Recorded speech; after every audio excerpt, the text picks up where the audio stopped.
मां professor doctor संतोष खत्री वरी अव्हांजे साम्हूं हिकु नंढी सी कविता खणी आयो आहियां जंहिंजो नालो आहे माउ त माउ आहे।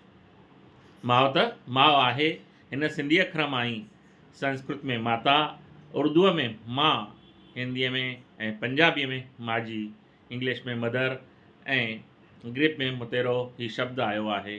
ग्रीक में ही मुतेरो शब्द आयो आहे। माउ ही हिकु अखर न आहे, माउ ही हिकु अखर न आहे त हिकु अहसासु आहे जंहिंसां बणियो ही संसार आहे। जंहिंसां बणियो ही संसार आहे ईश्वर जो जंहिंमें वास आहे। जंहिंसां हीअ पृथ्वी ऐं आकाश आहे, हीअ पृथ्वी ऐं आकाश आहे। माउ त माउ आहे जेका बिना ज़ुबान जे सभु सम्झंदी आहे, जेका बिना ज़बान जे सभु सम्झंदी आहे।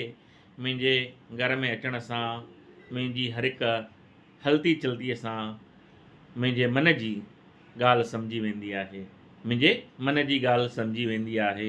माउ त माउ आहे, माउ त माउ आहे।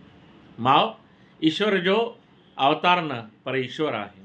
माउ ईश्वर जो अवतार न पर ईश्वर आहे जंहिंखे ॾिसी ॿुधी सघिबो आहे, जंहिंखे ॾिसी ॿुधी सघिबो आहे, जंहिंसां पंहिंजो हाल ओढ़े सघिबो आहे, जंहिंसां पंहिंजो हाल ओढ़े सघिबो आहे।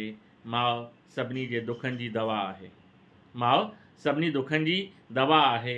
माउ त माउ आहे, उहा तुंहिंजी हुजे, मुंहिंजी हुजे, कंहिंजी बि हुजे, माउ त माउ आहे, माउ त माउ आहे। जय झूलेलाल। अव्हांखे हीअ कविता वणी हूंदी इहा आस कयां थो।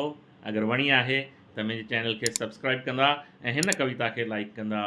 आयो लाल सभई चओ झूलेलाल।